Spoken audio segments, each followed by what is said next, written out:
¿Qué tal? Muy buenos días. Yo soy Javier Correa y hoy vengo a hablarles de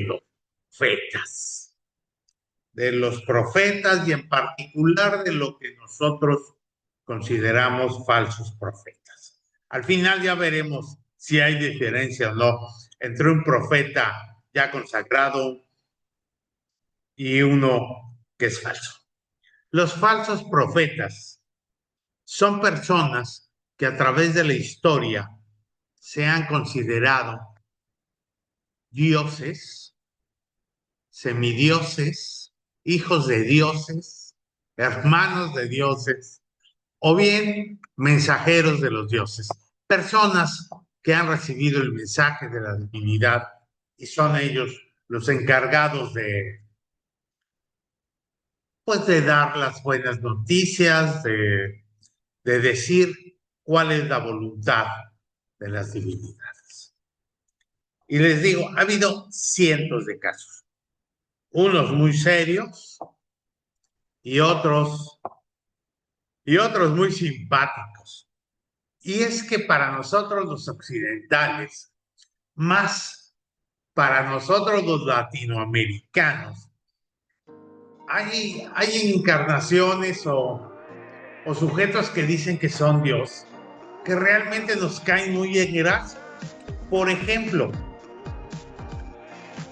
hubo un hombre que se llamó Hong Xiquan en China, en la provincia de Guangdong, que fue uno de los grandes revolucionarios chinos. De hecho, fue el líder de una revolución que se llamaba Taiping, que terminó siendo como una guerra civil china, donde murieron entre 30 y 50 millones de gente. Y al final él triunfa y declara que su gobierno es el reino celestial de la paz. ¿Por qué declara esto? Porque el hombre, aquí viene lo interesante, se considera el hermano menor de Cristo. Sí, este hombre chino se considera el hermano menor de Cristo. Yo diría, ¿y qué pasó? ¿Cómo pasó eso? Ahí va la historia, así rápido. El tipo venía de buena familia, era un estudiante ejemplar, bien, y de repente en el año 1836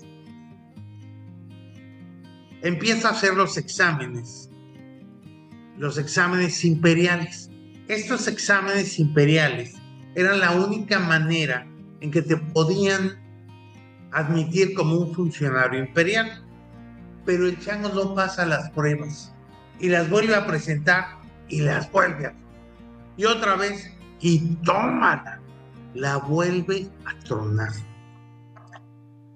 Y en esos tiempos conoce un misionero cristiano que andaba ahí haciendo labor y le empieza a platicar del cristianismo y tan.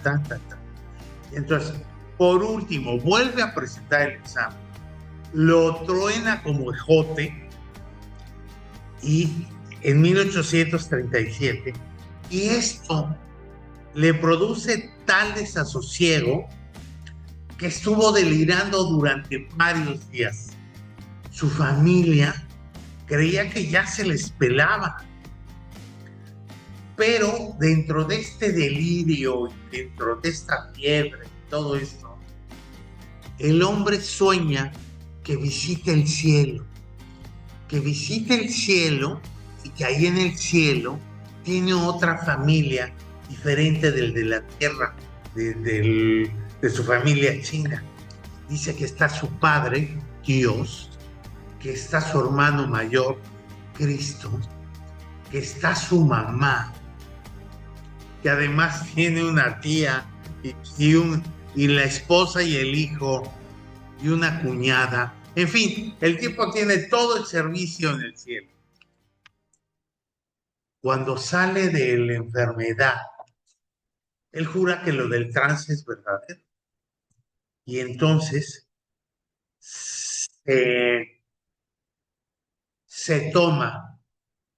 se toma la misión de depurar China, de acabar con la corrupción de los manchú y de tratar de devolverle el poder a la dinastía de los Han, a la cual él pertenece. Y entonces hace la revolución, gana, y como les digo, nombra a su reinado el reino celestial de la gran paz. Y él se nombra el rey celestial. Se considera hermano de Jesús, hace su propia interpretación de la Biblia, donde no reconoce a la Santísima Trinidad y dice que el Espíritu Santo es el dios chino del viento, conocido como Fengbo o como Felian. Esto es hermoso, ¿no? Pero bueno, así es como aparece este hombre en la historia, que se dice que es el hermano menor de Jesucristo. Y como les repito, a nosotros latinoamericanos, estas ondas nos caen así como muy simpáticas, sobre todo porque es un asiático. Y nosotros tenemos lógicamente la visión concreta de que Dios es caucásico, a lo mucho judío, si no es que latinoamericano. Y entonces es muy difícil para nosotros emparejarnos con la idea de que Dios sea oriental. ¿Por qué? Porque lógicamente las creencias religiosas son cuestiones culturales. Tenía yo un amigo que decía, bueno, son cuestiones geográficas. Si naces en China, pues vas a ser o budista o zen o algo así. Es difícil que seas católico. En cambio, si naces en Italia, pues 90% o aquí en México, 90% de la probabilidad de que sí seas católico. No es una cuestión de geografía, es una cuestión cultural. ¿Por qué? Porque si nuestros padres son católicos y nos enseñan el catolicismo, pues lo más seguro es que sigamos durante toda nuestra vida con esa creencia. Pero si nuestros padres son judíos y practicantes del judaísmo y nos enseñan el judaísmo, que esa es la verdad, pues nosotros también seremos judíos practicantes y creeremos en la religión judía. Y es lo mismo, igual con los musulmanes, con quien sea. Es una cuestión cultural. Es rara la gente que cambia a otra religión, y quienes lo hacen mayoritariamente lo hacen por conveniencia, y muy pocos por una supuesta revelación, porque de repente encontraron la verdad, que la verdad está en otro lado. Yo, como muchos de ustedes, encuentro una sin razón en que cambiar de religión. Pues salimos de Guatemala, nos vamos para Argentina. Pero bueno, así están las cosas. Y es que el que una persona se convenza de que es Dios, o bien de que es el emisario de Dios, o que Dios le habla, o que la Virgen le habla, como decimos los mexicanos, es un fenómeno regular, tan regular que la psicología lleva años estudiando a estas personas. Y aquí intervienen psicológicamente varias cosas. Puede ser un trastorno bipolar de la persona, porque de repente, generalmente cuando están en su modo positivo, son completamente enteros, son, pues, son creyentes que tienen poderes divinos para hacer cosas y cosas. La esquizofrenia y la psicosis también puede ser otra condición para que las gentes lleguen a creer en Dios. Igual los delirios de grandeza, el trastorno narcisista de la personalidad, la megalomanía, en fin, son factores psicológicos y emocionales que se mezclan con una baja estima o con una impotencia o con una crisis existencial o una falta de sentido, de propósito. En fin, es una combinación de varias cosas que lleva a la gente a creer que ellos son dioses. Incluso hay un delirio de bondad que también produce Dios, bueno, también produce mesías, dioses y otras cosas, ¿no? Son las personas que creen que tienen una misión, salvación, de salvar a todos. En fin, hay cantidad de gentes que se han creído dioses. En este mismo instante, bueno, no en este instante, sino en la modernidad de ahora. Hay gente, sí, por ejemplo, este brasileño está vivo, que se le conoce como Henry Cristo, y que van a ver la foto ahorita. Él dice que es el mismísimo Jesús. Hubo otro en Rusia que incluso lo apresaron, que se llama Visario. También otro contemporáneo en Australia, Alan John Miller. Un surcoreano que se llama Chung Min-myo, si lo pronuncio mal aquí está escrito, o también un japonés que se hace llamar, un político japonés que se hace llamar Jesús Matayoshi. Hay cantidades. Y uno diría, ¿pero japoneses? Bueno, hay un keniano que dice, bueno, hubo un keniano que nació en 1924 que aseguraba que él, lógicamente, que él era Cristo, pero, no, perdón, que él era Dios, y aseguraba que el monte Elgón, cerca de donde él vivía, era en realidad el monte Sión, ubicado en Jerusalén.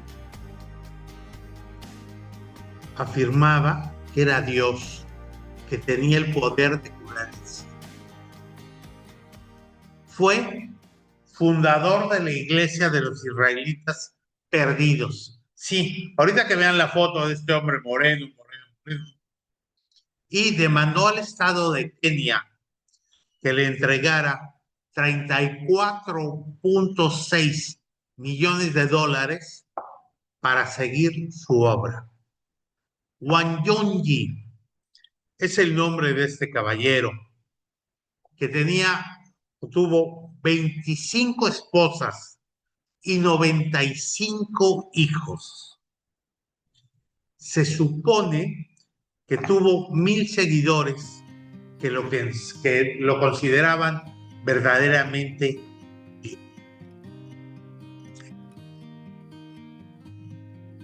Yo diría, bueno, pues es que son culturas tercermundistas.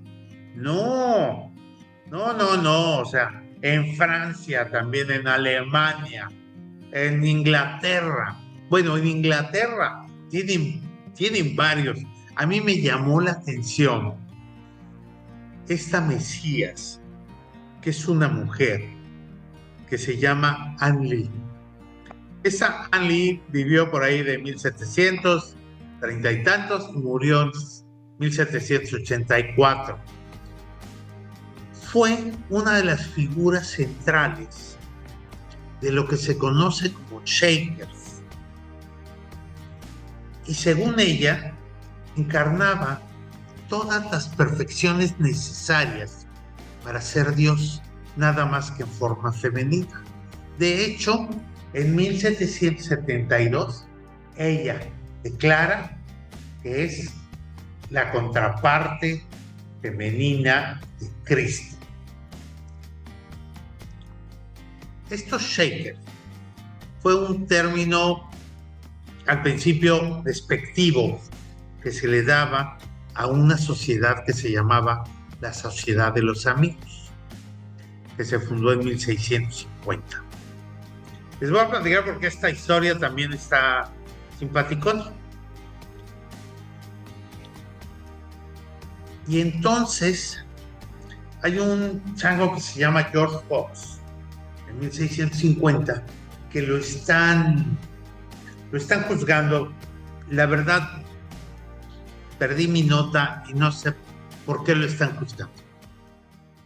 Y entonces, en el momento en que lo están juzgando, y para amenazarlos, insta a un magistrado a temblar ante la palabra de Dios. Y entonces, sus gentes, sus seguidores y él mismo fueron conocidos como los tembladores, los Shakers. El temblor bajo la influencia divina. Y entonces,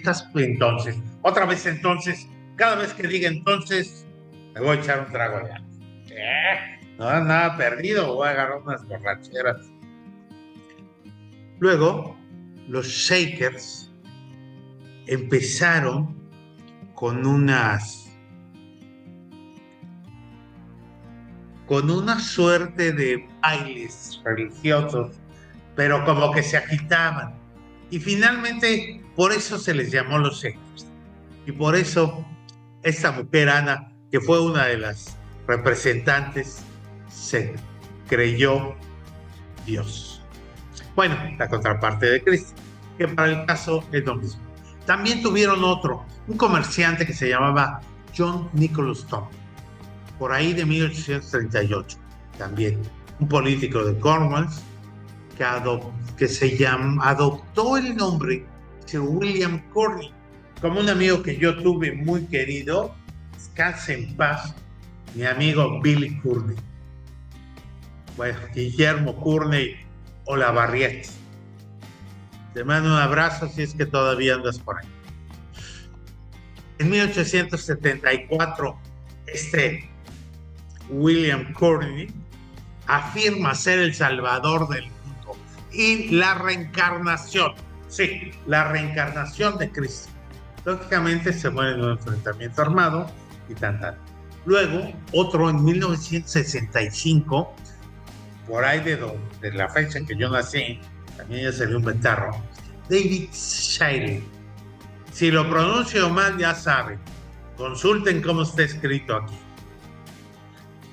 Era un exagente de la inteligencia británica del famoso MI5. Y en 2007, el tipo se declara ser el Mesías y afirma tener el secreto de la vida eterna. Y entonces hubiera sido muy bonito, pero también el tipo fallece. Henry James Price, un clérigo, un personaje de la iglesia, vamos. Funda una secta que se llama la Morada del Amor y afirma ser el conducto inmortal del Espíritu Santo.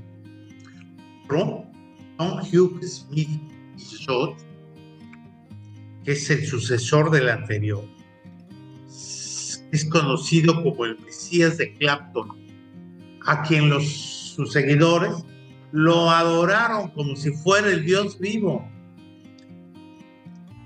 Otro, David Icke, en 1952, era un deportista y locutor en la televisión.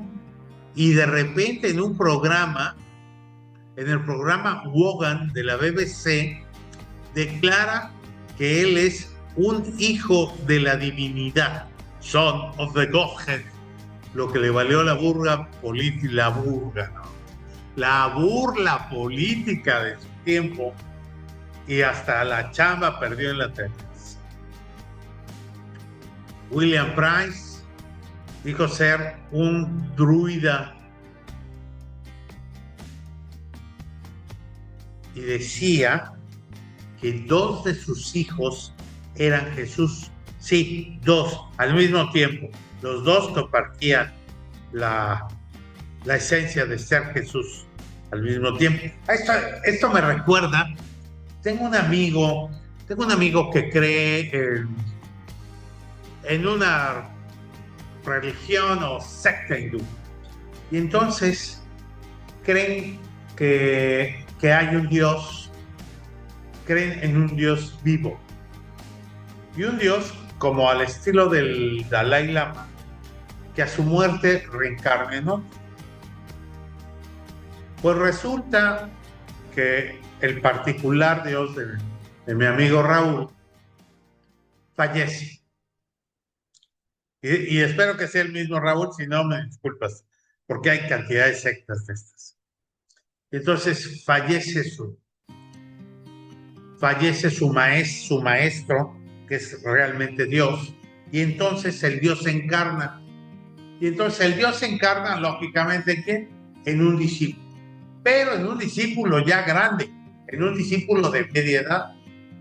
Y entonces el nuevo chango que dice que él es el Dios encarnado, que encarnó en él, dice, pero no solo encarnó en mí, sino también en mi esposa. Así que ahora nosotros somos el dúo dinámico de la divinidad y vamos. Y entonces los dos siguen con el negocio, porque al fin de la cuenta estas sectas son un negocio. Pero bueno, en todos lados se cuecen habas, y en la India y en China más hay una bola de reencarnaciones y de creencias de dioses que están caminando en este momento, de dioses encarnados. Lo que me viene a cuento es que alguna vez algún emperador chino, con esto de los dioses que encarnan,